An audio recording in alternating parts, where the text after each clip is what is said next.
Welcome back to Mastering MMA. I'm Coach Lee here with my son Zach. We're going to be talking about frames. In a lot of my videos, especially my class videos, you'll hear me talk about hitting proper framework. So we're going to talk about it a little bit, get into some detail on it. I'm not necessarily going to show an escape, but more so conceptually how to use your frames, right? We want to talk about how to make them strong and be in the proper place. You can go back, I've got lots of videos of escaping places and using framework.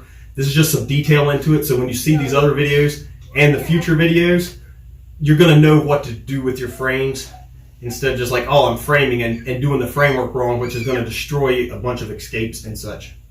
So, when I'm framing, let's get you to, I'll go this way.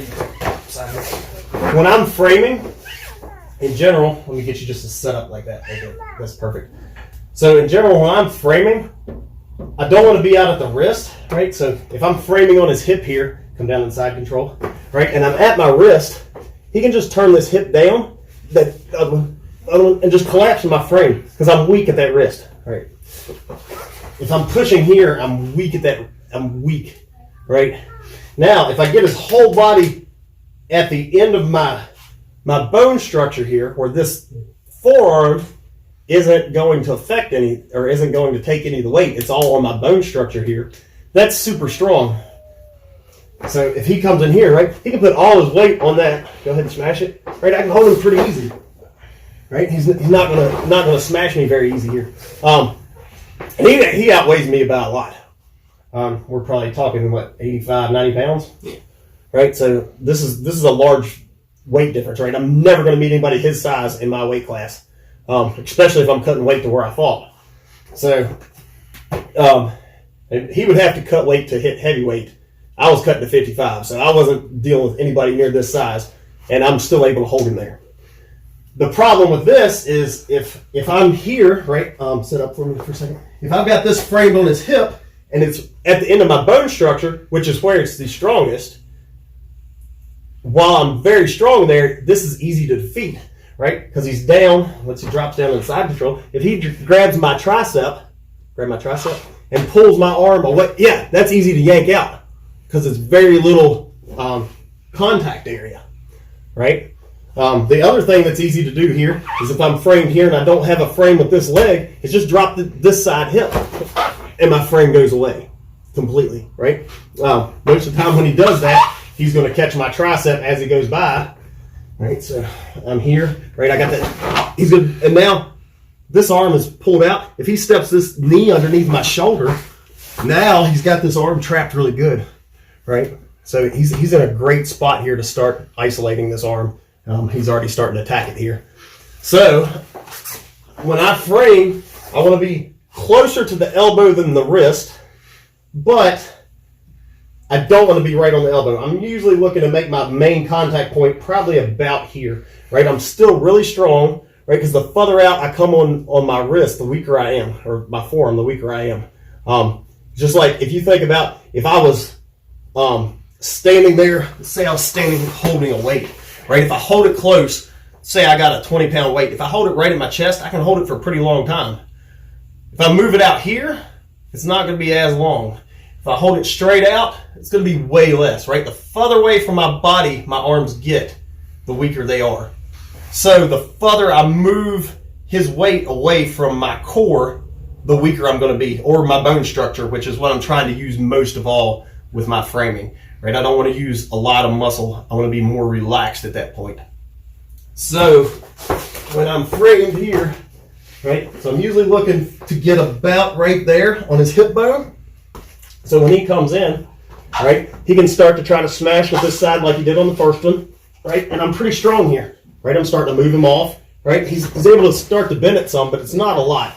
And you can tell, am I getting out of frame here? Yeah. I'm still pretty relaxed. Like I'm tense in certain areas, but I'm not, oh my gosh, right? If I'm here and he drops that weight, I can push as hard as I want, and it's just collapsing. It's done, right? And if we were going live and he just sunk his weight, like that would hurt. So I'm kind of framing here, right? So come back in. So this helps too. If he tries to turn his hips down, right, I can follow him pretty easy. At this point, I'm starting to shrimp out and make different types of escapes here. If I'm framed in here, come back down.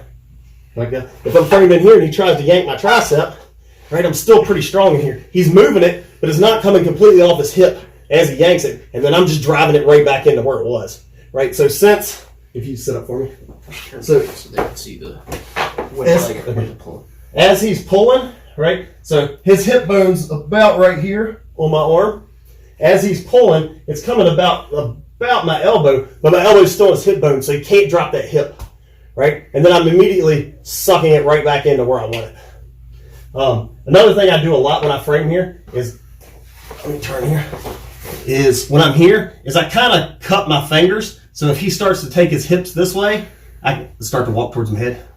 I can kind of catch and make room to get underneath of him.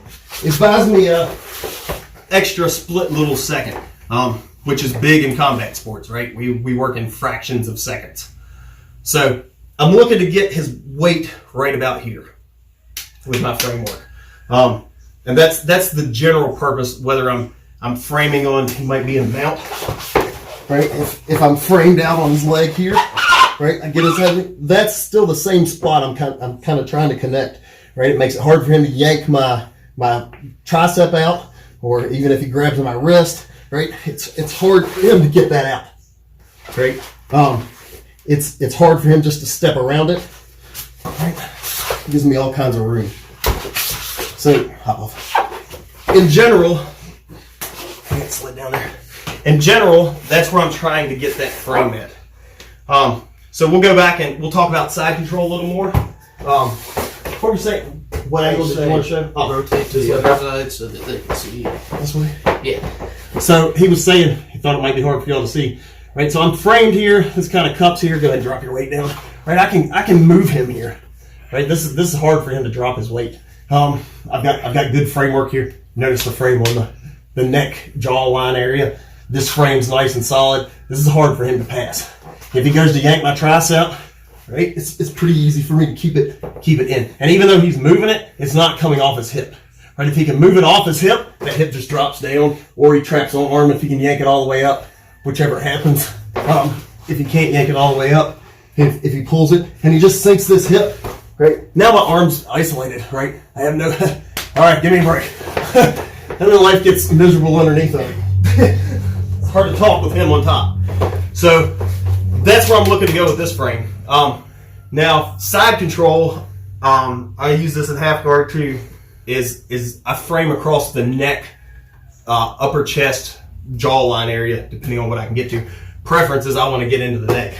So, here, just assume I've already got this, and I think we need scoop back some. Yeah. Assume we've already got this framework here. When I frame here, I like to grab his, I believe it's a scapula, right? Mm-hmm. I dig my fingers into the scapula. It makes for a nice little handle, and I use that as a leverage point, right? So as I'm here, and I don't know if you saw that, right? He started to drop his shoulder. This helps relieve some of that pressure. This right here, right? As he's pushing into me, right? I can keep his hips kind of back. It eliminates, he's still going to be able to get heavy, but it's not going to be near as heavy as if I didn't have this frame. If you're in side control, this is the key frame right here. Oh, in the hip. That's what I need first and foremost. That's my go-to. That's the most important one. It's not necessary for every escape, but a lot of them, this is it. Anyways, let me get back here. I dig my fingers into the scapula, and I use that as a leverage point to frame this out, right? For him to hold this side control, he needs legs on one side, his head on the other side, basically, right? That's how he distributes his weight across me.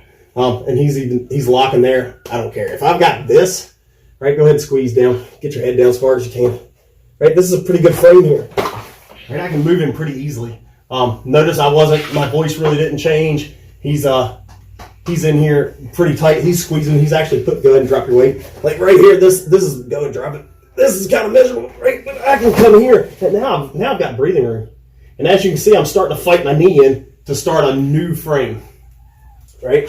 So if he sets up here, that's the next bit of frame I'm looking to get. If I can get this, I'm basically building a wall to keep his hips off of me. right? So as he drops, go ahead and drop back down here.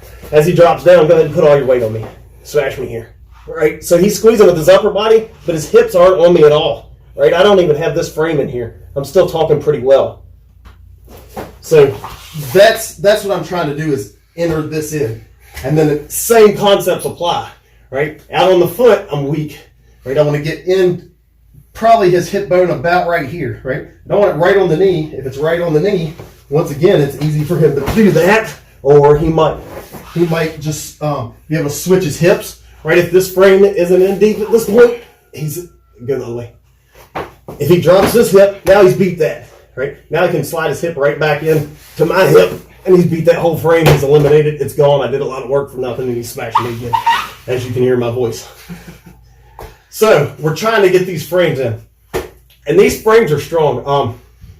I'm talking about how I'm somewhat relaxed here. I want to do a little demonstration. I actually saw this from a John Danaher showed this demonstration. I'd never seen it before, but it made sense, and I've showed it to quite a few people since then, and opens their mind as to why these frames are so important and why they're so strong.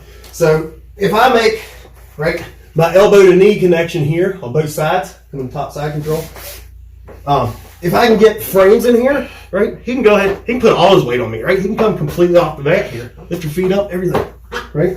And I'm still pretty relaxed here, right? I'm not balancing him well, but he's trying to get all his weight on me. I'm pretty relaxed, right? And I can move him, right? That's not him pushing up, right? Go ahead and pick your feet up, right? I'm putting him on structurally strong frames, right? Notice when I'm here, right, I'm making triangles with my body, and I'm making him work against my bone structure. I want to be structurally strong with my frames. So when I'm talking about frames in my other videos, this is what I'm talking about, right? We're getting good, strong framework. Here. There's other frames. Say he's passing, let's get this way, and pass to this side, right? So if he's passing here, right, at this point I can't frame with my forearm, right? At this point I'm collecting, trying to grab this arm and maybe framing here, right? I'm going to use, I am using this frame, right? This is a frame that kind of keeps his hips away from me, but I'm kind of collecting this, right? And I'm framing his arm here. I might be framed on the hip, whatever, arm and knee, whatever I got happening here, because it's a distance thing, right? But as soon as he passes this and gets in closer, right, here, if I try to push with my hand here, like, give me about half your weight. About half your weight into my frame. Yeah, he's smashing it there, right? That's going to suck. But if I get this frame in here, now smash with all your weight on this frame. I just moved him, right? Because he's running into a structurally sound frame. But like I say, if they're just passing your guard, you got to use a longer frame. And little side note, if they're passing the guard, if you can control the top hand as they pass, it makes it a whole lot harder for them to secure the position and leaves you lots of room to start to move underneath if you can control that top hand that comes around. So I hope this video makes sense to you all and helps out your framework. It should definitely help out your escapes. I'm sure you're already doing stuff with frames, so hopefully these minor details here will make your frames that much more effective. So once again, I'm Coach Lee for Mastering MMA. If you haven't, hit the like button, subscribe, notification bell, share all over Facebook, leave your comments, and let me know what you think of this, if you've got any other tips you use, and if you've tried this since this video and if it worked for you.